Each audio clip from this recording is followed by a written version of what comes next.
मित्रांनो, धनगरवाड्यातनं अहिल्यादेवीचा कार्यक्रम कधी बाहेर गेला नाही।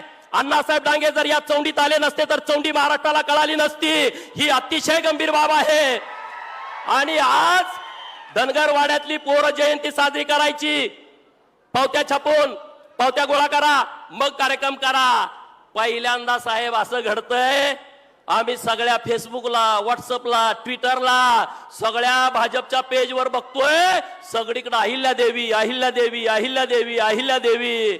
नुसतं महाराष्ट्रात नाही, नुसतं मध्य भारतात नाही, काश्मीर पासून कन्याकुमारी पर्यंत, बंगालच्या उपसागरापासून अरबी समुद्रापर्यंत अशा विशाल भारतामध्ये नरेंद्र मोदी साहेबांच्या नेतृत्वात आणि चांद्यापासून बांद्यापर्यंत अशा विशाल महाराष्ट्रामध्ये देवाभाऊंच्या नेतृत्वात अरे 10 दिवस जयंतीचा कार्यक्रम सुरू आहे।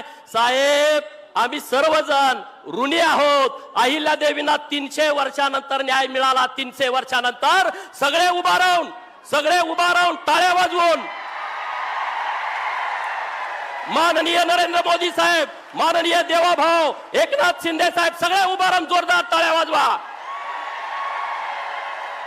सगळे जोरात टाळ्या वाजवा, जोरात जोरात आवाज आला पाहिजे, जोरात। अरे असं होणं शक्य नाही आहे। राष्ट्रीय स्वयंसेवक संघ आणि भाजपानं जे काम केलंय ते गेल्या 300 वर्षात कुणी केलं नाही मित्रांनो। साहेब, या आमच्या भावना आहेत, भावना हृदयातल्या भावना आहेत।